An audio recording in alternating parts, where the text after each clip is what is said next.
Hey everyone, welcome back to another video. So, I haven't made a video in 2 weeks, mainly because of lack of motivation.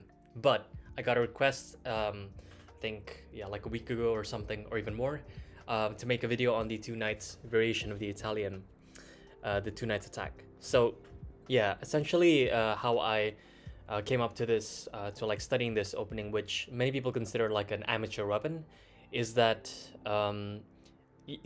if you want to play like the Italian game, or you don't want to enter the Rui Lopez, let's say, and you want to choose not a maneuvering game but an aggressive game, then you have to know what to do against two main variations of the Italian. So let's just get right into the position. E4, E5, knight f3, knight c6, bishop c4, and here black has two options. Against bishop c5, if you don't want to play d3 and enter the slow Italian, let's say after knight f6, c3, castles, and then there's d6 and there's d5, obviously. So d5, okay, I mean the positions get very wild, but yeah, I mean if black decides to choose d6, then we get a very slow Italian here. Black has many different move order tricks and stuff like that, so that's not really my cup of tea. So if you want to enter like some aggressive variation against bishop c5, you need to like learn something like this, d4, possibly go for a gambit, or after e6 d4 go for e5, this kind of new trendy variation. It's quite topical.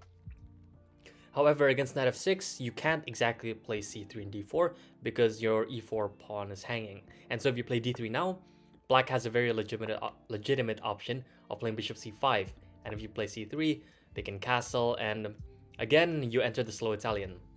So with that in mind, the only other move to consider here, besides the Scotch Gambit obviously, is the move knight g5, the two knights attack.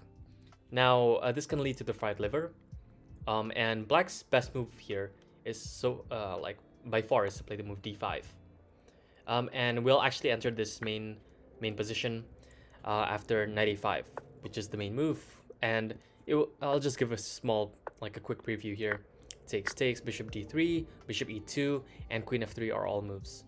But for this video, I'm just gonna cover the main move bishop d3, which aims to cover the e4 square. So in case of, let's say, h6, then we can retreat with knight e4. So yeah, that's essentially like the main Tabiya position after bishop d3. Black has many options, and we're gonna look into that later. But after knight g5, black has a bunch of options. Okay, I'm just gonna erase this one. That's a misinput. First off, knight takes e4. Now, I first saw this when Nigel Short actually played this against me in Blitz, and I didn't respond correctly. After bishop takes f7, okay, I mean the idea is that if knight takes f7, then queen h4, yeah, this one, or like queen f6 even, becomes quite annoying for this pawn. I think queen h4 even, I'm not too sure actually. Yeah, but essentially we can't really take with the knight there, and so bishop takes f7 is the best move.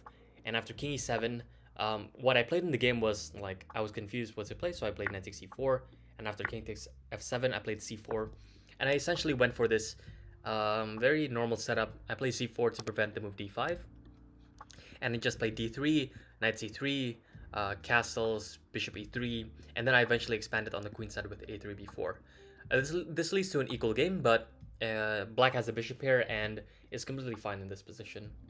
And so the critical move here to play is the move d4. Very, very typical move, trying to open up the position. Now they can't take on d4 here because we have this very nice move, bishop d5.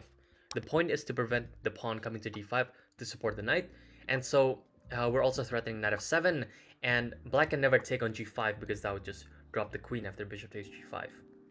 And so the line goes to knight f6, then queen e2 check, forcing the king to go up, and then we have this very nice knight c3 sacrifice. Now if they take on c3, then this is just crushing after bishop f4. You know, if they take here, then you can just long castle. The king is not going to survive this attack. And if they play queen e8, trying to trade the queens, then we can play knight f7 check, king c5, and then knight a4, and this leads to a brutal king hunt.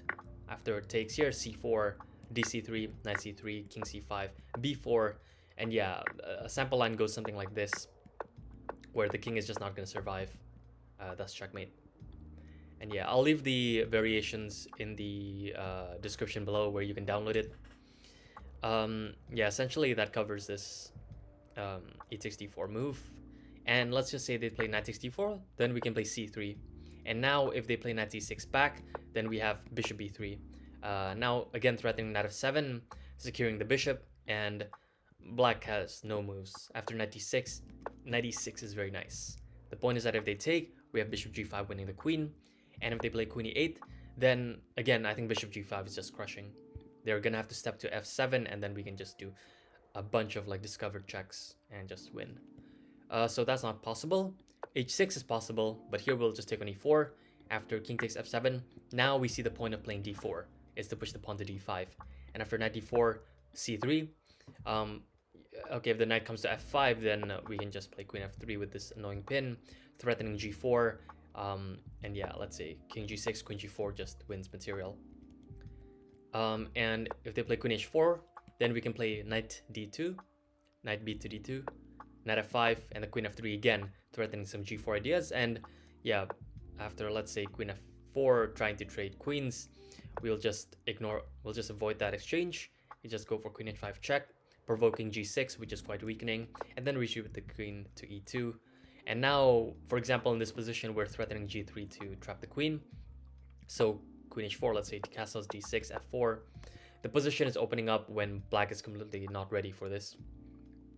Takes knight f3, yeah, and then the pawn on f4 drops, bishop g7, g4, for example, completely crushing. And so this variation with knight takes e4 is not really possible. Another move is the bishop c5, which was quite common, or maybe it was never like common, but it's very aggressive, and you know, it's a very romantic style of playing. But unfortunately for black, it just doesn't work. The point is that if we take on f7, then bishop takes f2 is the really nice sacrifice. And if we take here, then knight takes e4. This is known to lead to a forced draw with perfect play. And if we play king f1, then queen e7, and sacrificing the rook doesn't mean anything for black, because black will get enough checks in, for example. And so here the refutation to bishop c5 is a very simple bishop takes f7, and after king e7, returning back with the bishop to c4. Now, if they play rook f8, then we can just castle, and let's just say they play h6, knight f3, knight takes e4, and here you can probably see like the next move, which is quite common to see, which is bishop d5, preventing again black from pushing d5, because that would give black like the control over the center. And so after knight f6, we'll just grab a pawn and just win this position essentially. And instead, if they play queen e8, let's say, I didn't exactly analyze this like in depth with the engine, because I'm playing a correspondence game with my friend right now, and he chose queen e8. The idea is to go to queen g6, but according to my human analysis, playing something like d3 here is quite good already. If they play queen g6, then bishop f7 kind of like traps the queen, is forced to go. It's forced to go here, and this can't be good for black, obviously. So yeah, that covers the Traxler attack. So bishop c5, the Traxler counter-attack. And here by far the main move is d5. Now after e takes d5, black has a lot of options, but the main moves, okay, let's just cover the bad moves first. Knight takes d5 is commonly known as the fried liver attack, which occurs after knight takes f7. Now d4 here I think also gains a big advantage, and is I think Jan Gustafsson says that it's easier to play, which I didn't really investigate, because knight takes f7 is just so tempting. But yeah, this essentially I think leads to a forced win. After king f7, queen f3, the king has to defend the knight somehow, so king e6. And after we put pressure on the knight with knight c3, black has two options to defend the knight, either knight b4 or knight e7, defending the knight. The difference is that knight b4 also threatens c2. And so we'll look at knight e7 first, which is more passive. Here we can open up the position with d4. Now the point is that if they take on d4, then we can just take on d5 with the knight, and then play queen e4 check. Let's say king f6. We can even just not take the knight first, but we can insert queen d4, king e6, queen e4, and let's just say something like this. Bishop f4 even, let's say, it's like very brutal. b5, queen e4, bishop e5, h4, bishop takes d5, and there's no way that this king is surviving on h5. So e takes d4 can't be chosen, and c6 is the typical move, trying to defend the knight. But here we can take on e5, and now we have ideas of bishop g5, trying to pin the knight, and possibly taking on e7 and then taking on d5. So queen e8, trying to get out of the pin, but here we can play bishop e3, just developing, preparing long castles, and after queen f7, we ignore the queen exchange. We don't want to trade queens, obviously. Queen h3, queen f5, g4, queen takes e5, and then f4 here. This becomes very, very dangerous because they can't take on e3 due to the pin. And so queen d6, long castles, king f7, f5. Yeah, this is... yeah, it's not easy to find like the best moves in this position. Like f5 is the best move here, possibly restricting the king, and yeah, possible ideas of like rook f1 next, for example. King g8, queen f3, putting more pressure on d5, h6, g5, which opens up the h-file. Let's say they take. We can go for this very nice sequence, and then bishop takes g5, where we're gonna play queen h5 next, and black is just busted. For example, g6 is possibly the only move to give the king some room. And here, I think queen h3, king g7, and then f6. And the king has nowhere else to go, so they're forced to give up the queen, and also eventually the rook on h8. So that's just a sample line of knight e7, which is quite passive. I think most people will play knight b4. The idea is to defend the knight, prepare c6, but also attack the c2 pawn. And here we can just castle, and we're ready to open up the position with d4 next. So c6 and d4 now. Let's just say they try to run away with the king. Then there's this very nice idea after a3, and if they take on c2, then we can just take on d5, which is definitely crushing. Yeah, and after knight takes c3, a takes b4, knight d5, bishop d5, cd5, and this very nice move. We don't even take back here, but we include another piece into the attack. Rook a5, and now after king c7, rook takes d5, queen f6. Now we can pin the pawn with queen g3, and after queen g6, trying to trade queens, we can even play this move bishop g5. Now we're just avoiding the queen exchange. e5 is dropping, and let's say after bishop b4, c3, queen c6, rook takes e5, bishop d6, bishop f4. This was seen once before, and if they take on e5, then after bishop e5, king b6, and a move like d5 here I think is best. There are ideas of like bishop d4, and the king is not surviving this. And if they play rook f8, which was chosen in the game, then queen g7, bishop d7, and rook c5 already wins the queen, making use of this pin on the bishop. Let's just say we go for this sequence. What is just up a bunch of pawns here. Yeah, this should be winning. It's not like trivial with the two bishops and the possibly active rooks, but this should be objectively winning. So yeah, that covers this knight b4 move and this entire fried liver complex. So knight takes d5 is not a good move. Now it's possible, okay, this variation is called the Ulvestad Variation after b5, which looks kind of crazy because you're just giving up the pawn. But the idea is to distract the bishop from defending the d5 pawn. So now we take on b5, then they can play queen takes d5, attacking g2 and b5.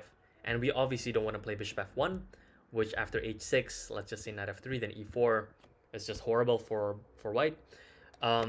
And so we have to take on c6, and then black just gets a lot of compensation on this long diagonal. So that's not what we want to play. We have to play the move bishop f1 here.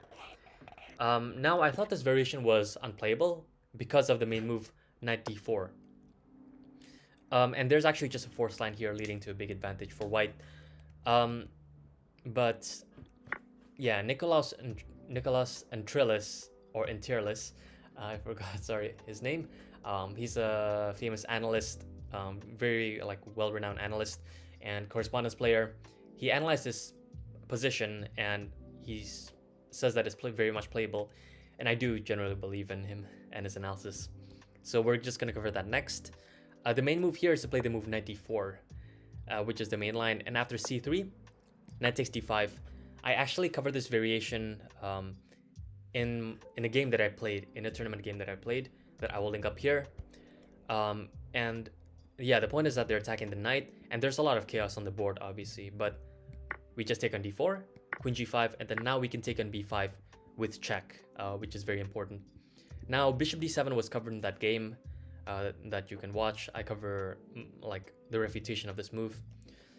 It's pretty simple, but yeah. So king d8 is the best move, and after castles, you know, okay, black can play knight f4, but we just play bishop c6 with the tempo, defending the pawn, and with d3 next, or like d6 e5, for example. This should just be winning for white. And so here bishop e7 is the main move, and now it's important to play queen f3 to pin the knight, preventing it from like unleashing an attack on g2. But now after this, black can play rook b8, defending the bishop, and now we can take on e5. Now the best move here is knight e3, which looks crushing because there's so much pressure on g2, but we have this very nice resource, queen h3. Now this is threatening checkmate in 1, so black has to, they don't have time to take on g2 with any minor piece. They have to take on g2 with the queen. Queen takes, knight takes, and then here d4. And what ends up happening is that white has the bishop, white has the center and an extra pawn, obviously. Meanwhile, black has the bishop pair. And so it's really a question of if the bishop pair provides enough compensation for black, and it does not. So that's the good thing.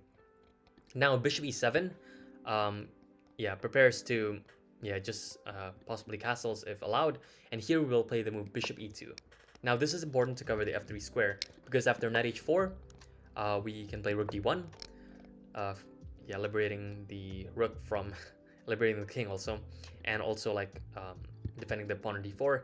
Let's say after knight f3, bishop takes f3, bishop f3, rook d3, bishop e4, and rook g3. We're attacking this pawn, but not really, because there is possibly like rook takes g7, bishop g6 here, which would trap the rook. But this is just nice, putting this rook on this, pressuring this guy. And so here there are two moves, like rook b4 is possible, after which knight c3. Just attacking the bishop, and they have to play the bishop back to g6, and then after that knight e2, where white has a big advantage defending this pawn, and it's completely fine. b3, and then like possibly bishop d2 to kick the bishop back, or like bishop a3, or even like bishop e3 just defending the pawn. Looks completely fine for black, for white, and gives a big advantage. So king d7 here was played once, and for that we'll just play knight c3 and then b3. The pawn on b2 is no longer in danger. White can continue with bishop e3 next, possibly knight e2, or like rook c1, knight f4, and this is a clean pawn up. So that covers this variation with b5, bishop f1, and then knight d4. Notably, black can also get this position after knight d4, c3, and then b5, and then bishop f1. So this transposes. However, it's important to note that in this variation after knight d4 and c3, black also has the option of knight f5. Now here, I faced this once against a player in a club that I'm joining, and I didn't know how to deal with it. The point is that they can take on d5 next, and possibly the knight can come to e6. It's a very reasonable idea. But here we'll just castle after knight takes d5, rook e1. Now they can't take on g5, but they'll lose the d5 knight, and then with pressure on e5, this is going to be quite unpleasant. So f6 and then d4. So again, like they can take here, but we'll just take on d5 and then rook takes e5. So c6, knight f3, more pressure on e5, bishop e7, d5, castles, knight bd2. We're not black can't hold on to the extra pawn, or black can't hold on to the pawn exactly. So we don't need to take on f6 to activate the bishop, and this position's already giving white a big advantage. That's just a sideline possible in this knight e4 variation. But instead, after b5, bishop f1, this playable move, according to Nicholas Interlis, is knight takes d5. And the point is that after bishop takes b5, now, since the queen can't come to d5, we can take on b5 safely. However, black has a lot of compensation after bishop b7, and there is no direct way to like punish black for this. If we play d3, then they'll just play bishop e7, attacking the knight now for seriously, and then knight f3, castles, knight d4, very nicely, like liberating the bishop, possibly putting a pawn on d4. If we take, so we'll play bishop c4, but after knight b6, knight takes d4, I think like e takes d4. Black has a lot of compensation clearly with the two bishops. Possibly bishop d6 is coming, like queen h4. Looks kind of like a Marshall, but a very good version of it. So that's not best. d4 here was recommended by Wesley So in his e4 course. And after e takes d4, castles, bishop e7, queen h5. This is a still best play according to theory. And after g6, queen h6, queen d7. So despite like white seeming to have a lot of play here, like preventing black from castling short, black can simply castle long and then, like, you know, bring the queen to f5, activate the pieces like Nd5 and stuff like that, open up the bishop. And after rook e1, a6, bishop a4, yeah, black can play queen f5 here. And after bishop queen g7, long castles, queen takes f7, bishop g5, queen f5, gf5, bishop takes g5, rook dg8. Clearly black has a lot of compensation with this, like pressure on g2. So this is not very clear, and I think, yeah, a lot more games need to be played in this variation for a final conclusion to be had.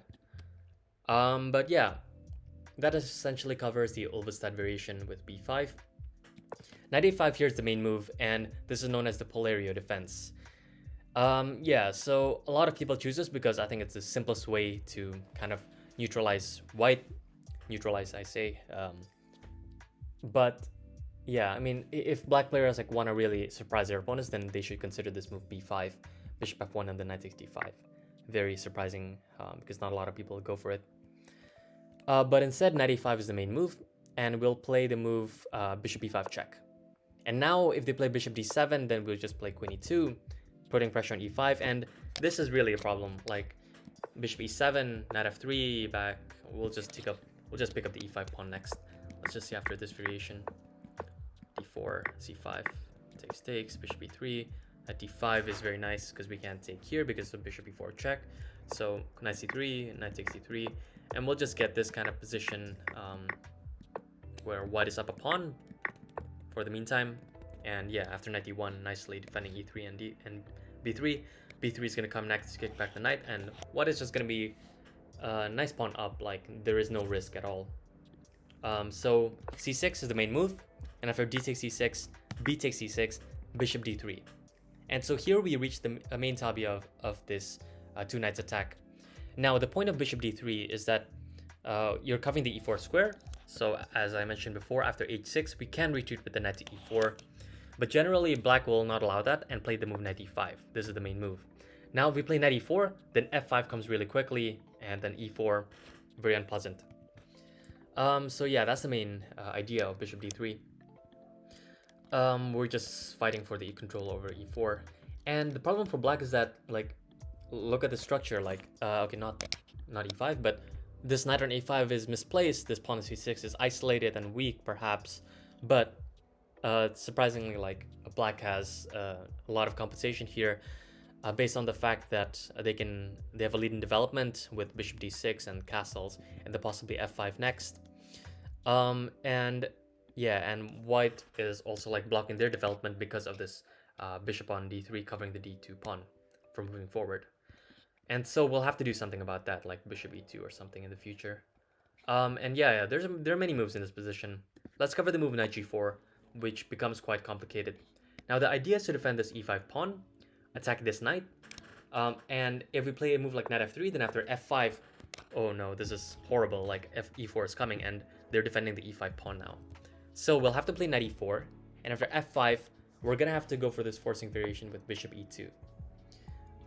Now if they play knight h6, then after knight g3, we can open up the position with d4 next, open up the diagonals to the king, so that's not very good. And if they play h5, which is the main move, h3, f takes e4, h takes g4, bishop c5, preparing some queen d4 ideas. And if we castle now, then they're just gonna open up the h file here. So yeah, there are a couple of moves here. Knight c3 is possible, which is recommended by Wesley So. But b4 here is also a move that I like, and I suggest you investigate this further.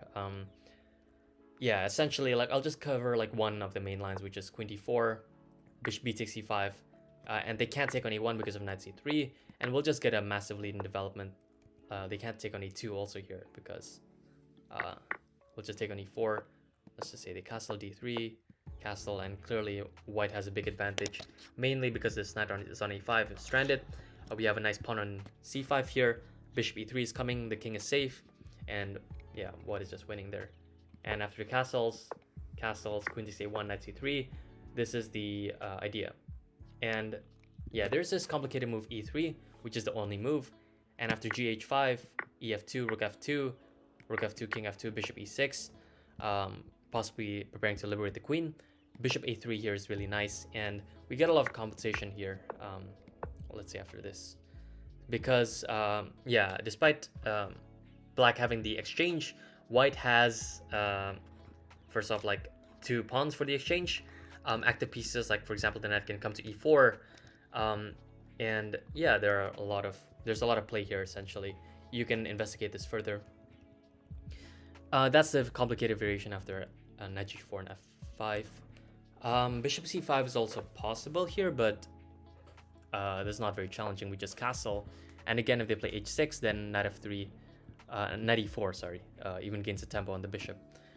So castles, knight c3, knight e4, takes, and we're not really afraid of this f5 and e5 once we have like control over e4. So for example, if they play e4 now, we just play bishop e2 and there's no attack. Like f4 just drops the pawn, and any other move, like let's just say queen e7, trying to defend the pawn and push f4, I'm already considering d3 here, undermining the pawn, and white is just up a pawn. So that's the practical value of the two knight attack, is that if black decides to play you know, creatively in a way that isn't really correct, then we can just be up a pawn in this kind of middle game where the knight is also just strategically bad. So yeah, that is, yeah, like there are a bunch of moves possible. h6 is also possible, but after knight e4, now again, if they take on e4, then we have this common idea. Let's say they play f5 is not possible because of queen h5 check. So yeah, essentially they can't take on e4, knight e5 is possible, but here we'll just castle.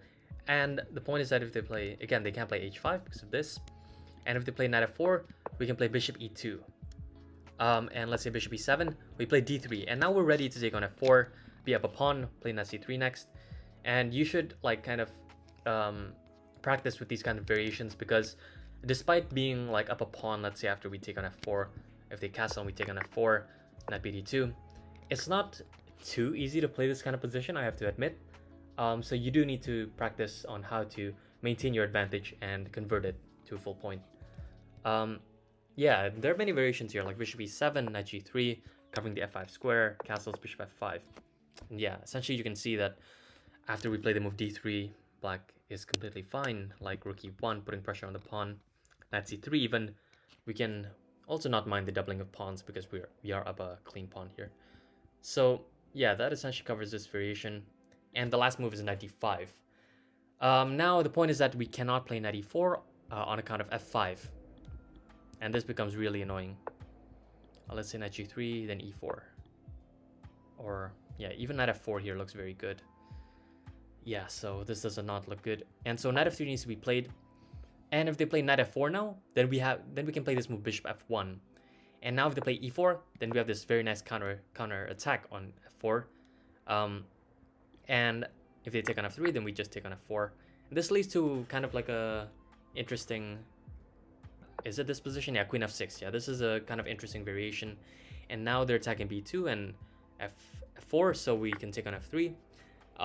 And the point is that after queen takes b2, it looks like we're losing the rook, but no, we can play queen e2, bishop e6, and the queen e5, which is important. So if we play bishop e5, then they can play queen c1. So queen e5, bishop e4 check, king d1, and the queen is forced to be traded. If they play a move like knight c4, which was chosen once in a game, this just loses. dc4, rook d8, bishop d3, rook d4, queen b8 check, king e7, and then here queen b7 is the correct move. After rook d7, bishop e5. Very, very nice. This is kind of like, if you don't see this from afar, then you're just gonna fall into the complications. And once the queen takes on e5, then you'll just take on b4, completely winning position. So queen takes e5, bishop e5, castles, bishop e2, and clearly white is just up a pawn here in this middle game. Weak c6 pawn, misplaced knight on a5, knight d2 to b3 or e4, bishop f3, white has a very good position. So yeah, and if they play the move bishop d6, which is the main move, white has two options. Now, the most popular move is to play the move castles. Now, after knight f4, rook e1, knight d3, cd3, castles, it will look like black has a lot of compensation for for the pawn, and it is correct. Like, our pawns are doubled here, which you might ask, like, why would we allow knight takes d3? Yeah, it's because we don't have any like better move. Let's say bishop e2, then e4 comes, and we don't want to allow, for example, knight d4, queen g5, or something like that. So we're kind of forced here to play knight rook e1, knight d3. So we are preparing bishop f1 here, and now that we're preparing or preventing e4 from coming, so knight takes d3, cd3, castles, and then here the strategic point is to play the move b3, where we are preparing to play bishop e2, put pressure on e5, and I still think that white has a pretty decent chances here. I mean, objectively it should be equal, but it's very easy for... I can see in many positions where white just... or black just falls apart because they're down a pawn and they can't play based on compensation. So that's the main move, castles. They can also castle here, but after rook e1, f5, I think this is the variation recommended by Jan Gustafsson. And after knight takes e5, so white is up 2 pawns right now, but after queen f6, knight back to f3, g5, and this is kind of the variation that I want to avoid because this is not the dream 2 knights attack that we had in mind. Like, black is just going for the kill here, and so I do like this move, knight c3, which was recommended by international master Yuri Krikun in his chessable course. And now the idea is that if they play f5, then, which is suggested by Jan Gustafsson, we can take on d5 and then play this very nice move b4. Now they can't take on b4 because the e5 pawn drops. And if they play knight c6, then there are a lot of complications that could occur after bishop b5. But the point is that, again, with this b4 move, similar to a variation before that we saw, the idea is to prepare bishop b2 to gain pressure on the e5 pawn. And so white should be doing quite well here. And yeah, instead of f5, castles here is possible. And the idea behind knight c3 is not just to castle, but to play this move bishop e2, where the e4 squared is actually defended. And so if they play f5 here, then d3, and now we're sufficiently covering the e4 square. And there are a lot of complications that could occur after knight c3, bc3, and e4, which I will not cover here because it's very complicated. And I do recommend checking out Yuri Krigun's course on this. But a very obscure variation here that I never see anyone play is after knight f3, bishop d6, knight c3, takes, f4, no. There is a variation here that I was kind of afraid of.